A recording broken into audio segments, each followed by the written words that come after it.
que você poderia fazer para acelerar o seu desenvolvimento, para alcançar mais rápido esse sucesso que você está buscando?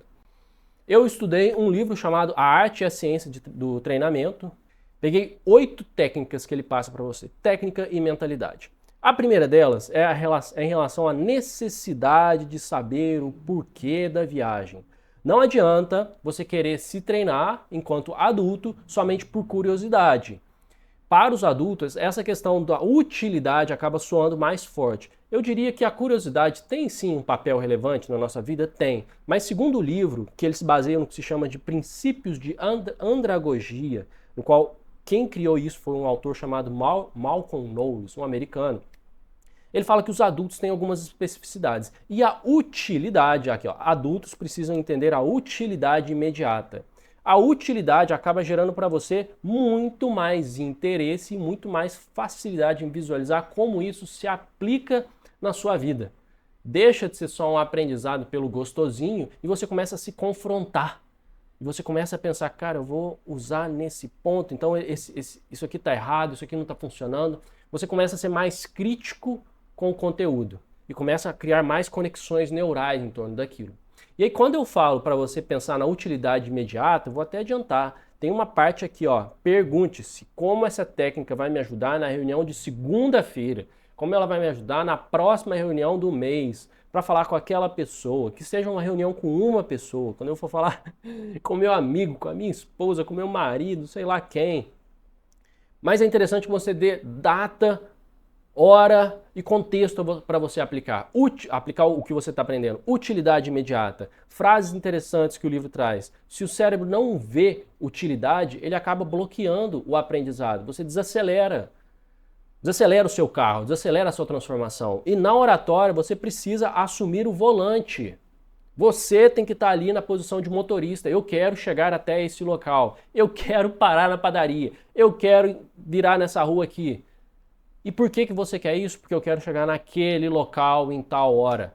É claro, vamos pensar aqui, o seu grande objetivo é ser um grande orador e tal, mas antes disso eu preciso dos seus micropassos, suas conquistas ao longo do caminho da sua jornada mais bem declaradas, para você ver mais utilidade e acelerar as suas conquistas. Não treine por treinar, foque no benefício. Pô, vou ganhar autoridade, vou vender mais nesse dia, o que eu quero nessa oportunidade.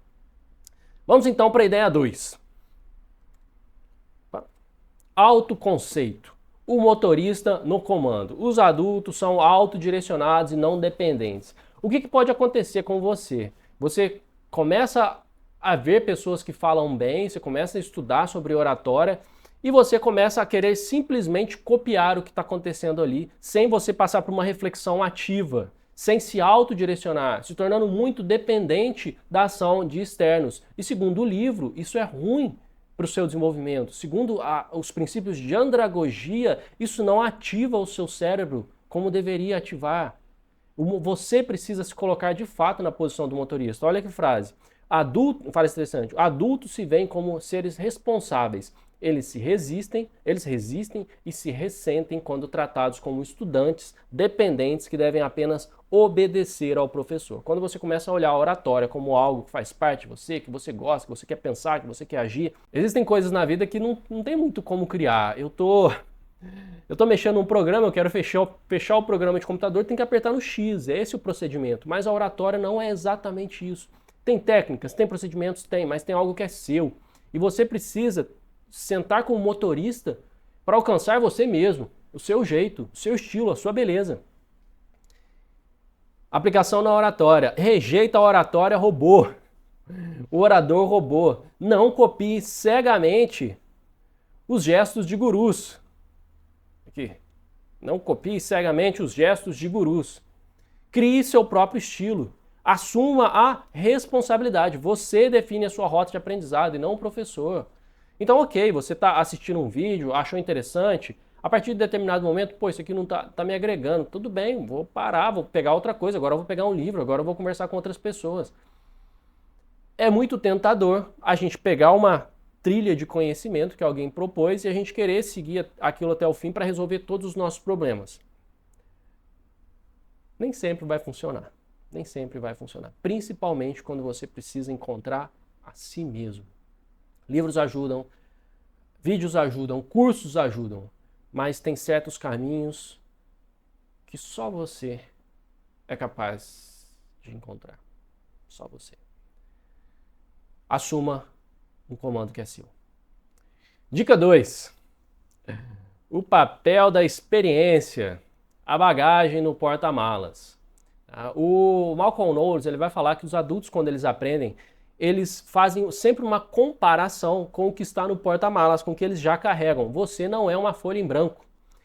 E ele coloca isso em contraste com crianças que já vêm mais folha em branco, vamos dizer assim, sem grandes experiências na bagagem. E você, por ter essa sua bagagem, é normal que você vai estar sempre comparando o que você já aprendeu com o que você está aprendendo com o que você já aprendeu. E você, de forma consciente ou não, você vai estar buscando conexões entre isso.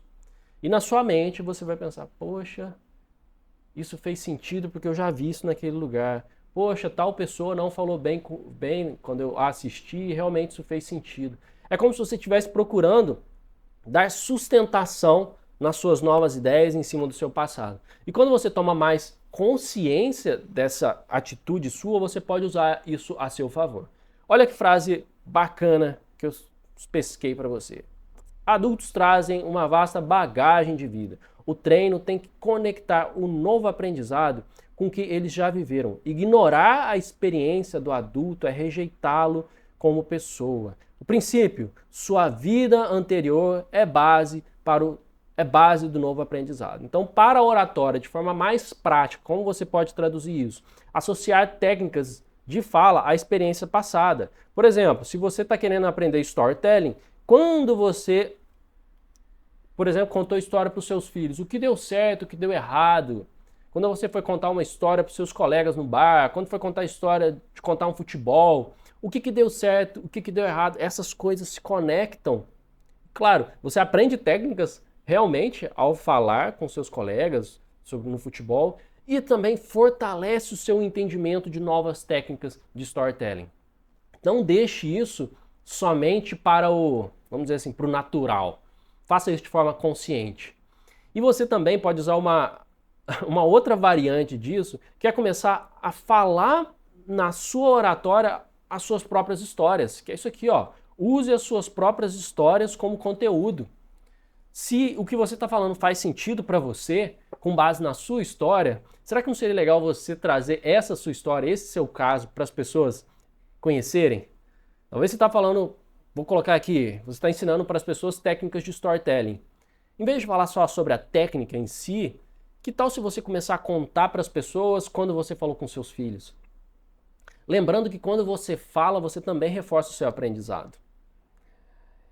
Use as suas próprias histórias como conteúdo. Além de acelerar seu desenvolvimento, também está aqui, ó, gera autenticidade. Não comece do zero. Adapte sua comunicação natural e não crie um personagem. Isso aqui está relacionado com um outro item que a gente falou aqui atrás, criar o seu próprio estilo, que você, como adulto, já traz um estilo. Você já traz a sua maneira de falar, seja rápido, seja devagar, o seu jeito. Tá? E você pode adaptar essa sua comunicação, basear isso que você já tem, valorizar o que você já tem, o seu jeito de pensar, de falar, para trazer para as pessoas. Se você fala mais devagar, mais reflexivo, mais pensativo, o que tem de bom nisso quando alguém fala devagar, que ajuda as pessoas a refletirem mais? Ou se você fala mais rápido, mais engraçado, usar esse seu jeito de falar piada para esse seu objetivo. Não desconecte quem você é com o objetivo que você quer alcançar. O que você carrega no porta-malas é muito importante. E aí a gente passa para a ideia 4, mas antes tem aqui essa ideia muito importante, que é se inscreva no canal. Se você gosta desse tipo de conteúdo aqui sobre como se desenvolver na oratória, mas com base em estudo, com uma base mais técnica, reflexiva, se inscreve nesse canal. É um gesto muito simples seu, que é apertar o botão de se inscrever, mas faz uma diferença danada aqui pra gente que está desse lado criando conteúdo, tá? E se você já tiver feito essa gentileza enorme de se inscrever, vou te pedir outra coisa, que é apertar o botão do curtir, que também, te agradeço demais, aí sim vai me ajudar muito mais, tá bom? Muito, muito, muito obrigado mesmo. Bem, a gente tem também a técnica do chunking. Essa técnica é um nome esquisito que não se utiliza mais e eu relacionei isso com a troca de marchas. A gente falou antes do porta-malas, eu relacionei a técnica do chunking ou a técnica da fragmentação na troca de marchas. Ele fala assim que a gente tem uma sobrecarga cognitiva quando a gente quer aprender muita coisa de uma vez só. É claro que depois que você aprendeu, você consegue fazer muitas coisas mais rápido. Eu consigo hoje, por exemplo, amarrar cadarço e conversar com você ao mesmo tempo. Eu consigo amarrar cadarço num pé só. Mas nem sempre foi assim. Teve uma época que foi amarrar cadarço, conversar, ficar num pé só. Cada coisa de uma vez. E para você, no desenvolvimento da oratória também. Olha a frase. O problema, a sobrecarga cognitiva, tentar aprender postura, voz, slide, conteúdo ao mesmo tempo, trava o cérebro. A outra, a memória de trabalho só processa cerca de 2 a 4 itens por vez.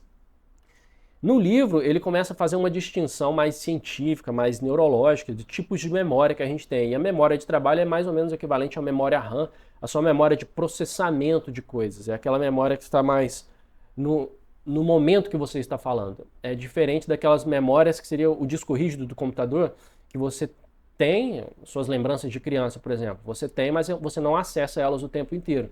Agora, a sua memória de trabalho é aquela que as coisas estão em cima da mesa e você está pensando. Então, quando você coloca muita coisa em cima da mesa, é difícil para você se desenvolver, é difícil para você usar aquilo de uma vez só. Então, a sugestão é diminui a sobrecarga cognitiva, diminui a memória de trabalho, ou, até mais específico, o hipocampo, o tanque de retenção do cérebro, tem capacidade limitada. E é interessante é valioso você assumir isso, que não dá para fazer muita coisa, aprender muita coisa ao mesmo tempo. Você vai conseguir dominar isso, mas é gradual. E aí você já deve estar, então, imaginando que eu vou falar da técnica do chunking. Chunking significa fragmentar em inglês. A solução, quebre a sua oratória em pedaços digeríveis. Ele fala bite-sized pieces. Isso vale para muitas coisas na vida, né? Já li outros livros que falam sobre isso.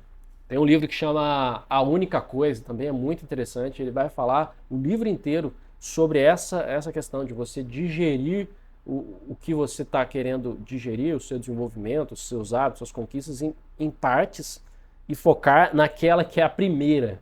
Ele fala que, inclusive, você tem como se fosse uma sequência de dominós para derrubar e você precisa de focar no primeiro dominó, porque muitas vezes vai ter um efeito em cadeia. Traduzindo aqui, no livro da Elaine Bieck, ela fala em pedaços digeríveis ou então em chunking. Tá? Treine, de forma mais prática, treine uma microhabilidade por vez. Poxa, dessa vez, nessa segunda-feira, nessa reunião, eu quero ser um excelente orador, mas dessa vez eu vou ficar mais atento a pausas, a gestos, ou a tentar memorizar melhor as coisas, o que fizer sentido para você. Mas o interessante aqui é não querer ser perfeito de uma vez só. Assumir que as coisas são de forma gradual.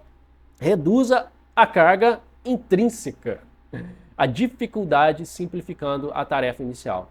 No livro ela faz uma distinção entre carga intrínseca, que é a dificuldade do conteúdo em si, e a extrínseca, que seria o contexto, o local, o seu vocabulário, e uma série de outras questões, mas eu não vou entrar muito nisso aqui. Eu só quero te passar o seguinte: facilita para você. O conteúdo, o que você está treinando, pode ser facilitado quando você quebra em pedaços menores. E isso seria o equivalente a trocar de marchas.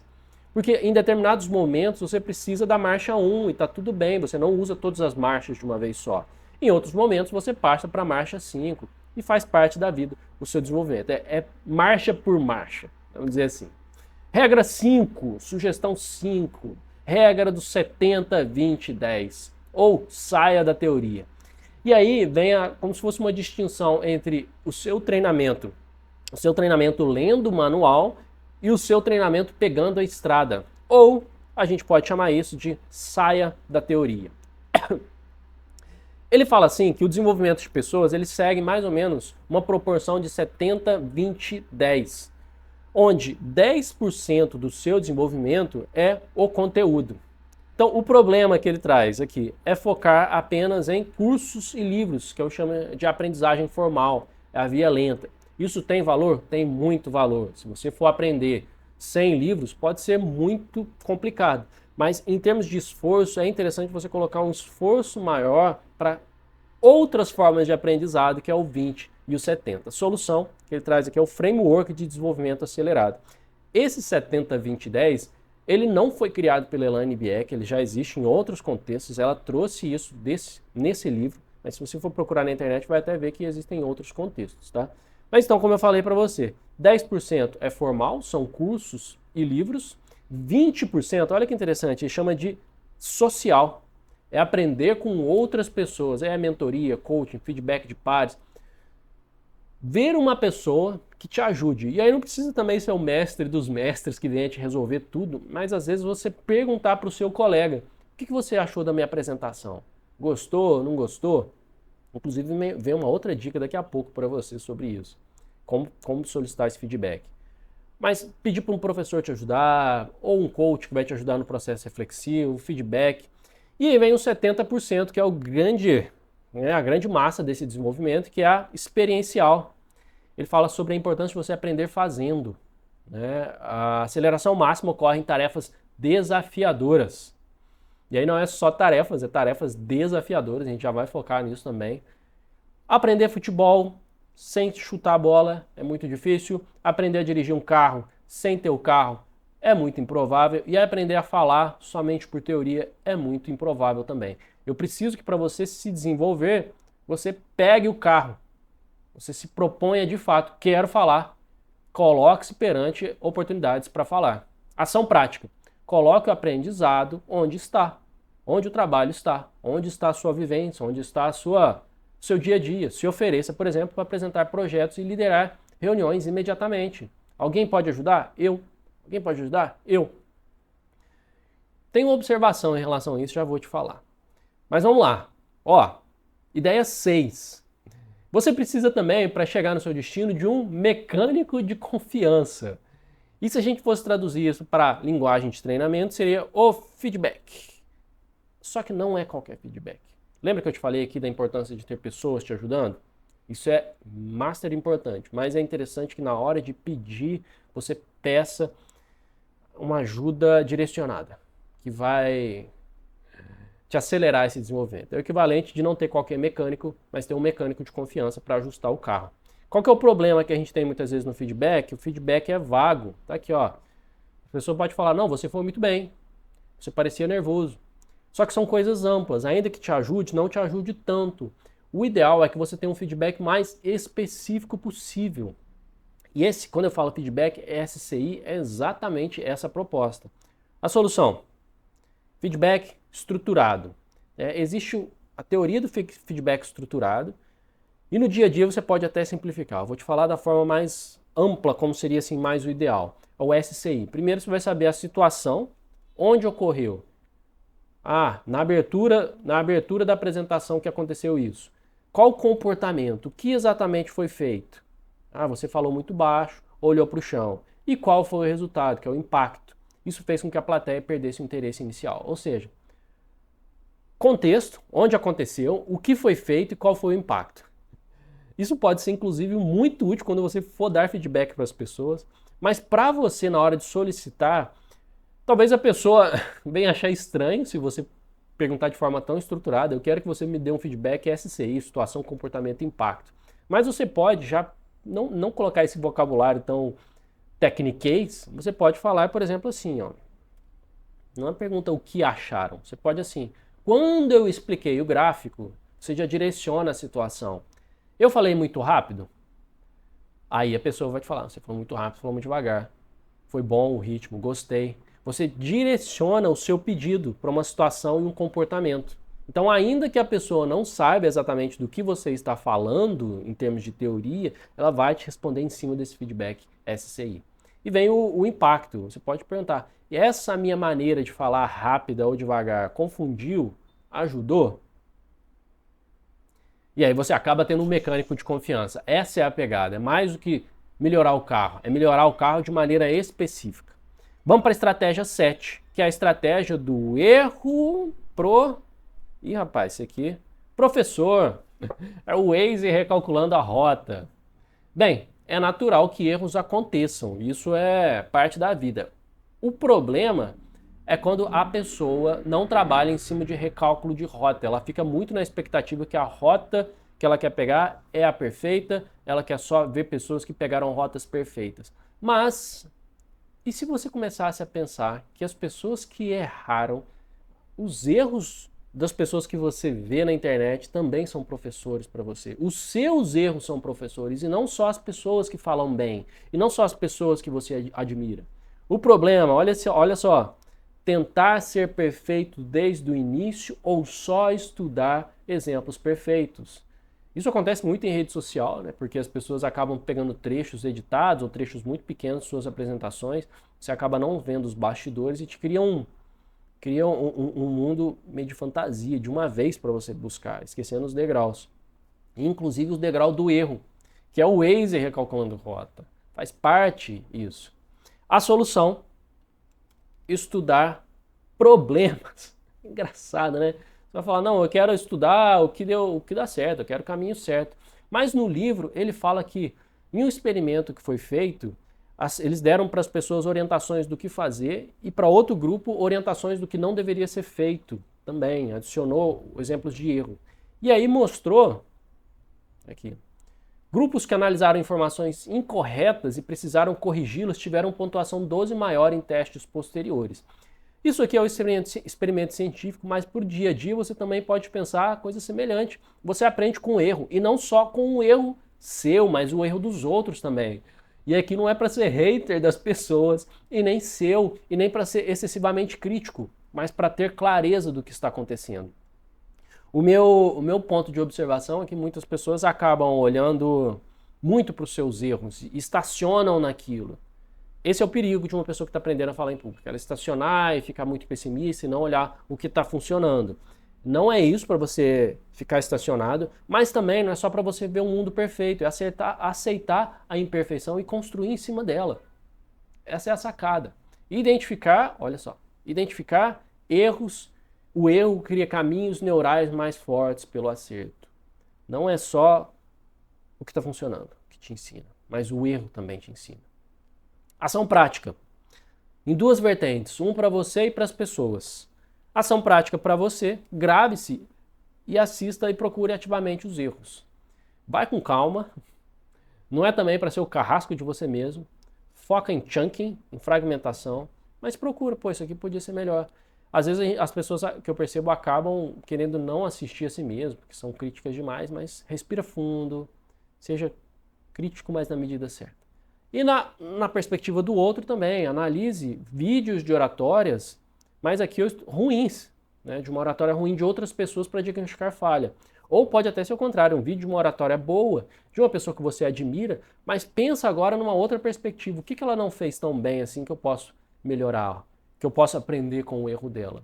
E nisso você acaba utilizando na sua viagem o Waze, recalculando rota, faz parte. E a dica 8, ou a estratégia 8, que eu te passo, é como se fosse um crash test do seu carro. Ou um teste de impacto, treinamento sob pressão. Existe uma curva, eu já vou pular aqui, ó, essa curva de X-Dodson. Essa curva também não existe só para o contexto de desenvolvimento de oratória, é contexto de desenvolvimento de pessoas, entender pessoas como um todo. E ela vai falar que existe uma zona ótima de desempenho das pessoas e essa zona ótima é sob um pouco de pressão. Pouca pressão não estimula você para o desenvolvimento e uma pressão excessiva te atrapalha também, você fica muito estressado. Mas a ideia aqui, você precisa se colocar sob um pouco de pressão saudável para você se treinar e realmente se entender, fazer um teste de impacto do seu carro. Já viu? Quando o carro passa por aqueles testes que ele acelera e vai até na parede e bate para entender como funciona o seu airbag, como funciona aquilo. E entender ali como ele está performando sob pressão e não só quando está tudo bem. Isso ajuda o carro a ficar melhor. Isso ajuda você a viver sua viagem de uma maneira mais rápida, de uma maneira a alcançar o destino que você quer mais rapidamente. Problema então que a gente tem? Treinar no conforto do espelho e travar no carro. Pô, eu estava falando super bem sozinho, travar no palco. Eu estava falando super bem sozinho, agora vem com pessoas aqui perto de mim, eu não estou funcionando. Então qual que é a solução que você pode colocar? Treinar sob estresse controlado. A ideia não é se jogar ali para uma situação que você fique altamente estressado. mas fazer um chunking aqui, um degrau de oportunidades, um degrau de desafios e se desafiar aquilo que está um pouco além da sua zona de conforto. Um pouco, não demais. Ação prática. Adicione desafios ao treino, prazo apertado, ou um público que você não está acostumado, ou uma situação que você nunca viveu, para simular ou viver a impressão real. O desafio pode ser com você mesmo, por isso que eu coloquei o simular. Ah, agora eu quero falar tudo isso que eu falei, mas em 5 minutos. Eu falei em 20, agora eu quero me desafiar a falar em 5. Ou então eu quero viver essa situação que eu nunca vi. Isso você faz um crash test. E seu carro se torna mais forte e você consegue acelerar suas conquistas. Conclusão. Acelerar não é mágica, é método. Acelerar não é mágica, é método. Tem que saber as técnicas certas. Qual desses 6 princípios, então, que você vai ajustar no seu carro hoje? Afinal, se a gente falou de tantos princípios para acelerar o seu desenvolvimento, agora é com você. Qual vai ser o primeiro que você vai colocar e quando?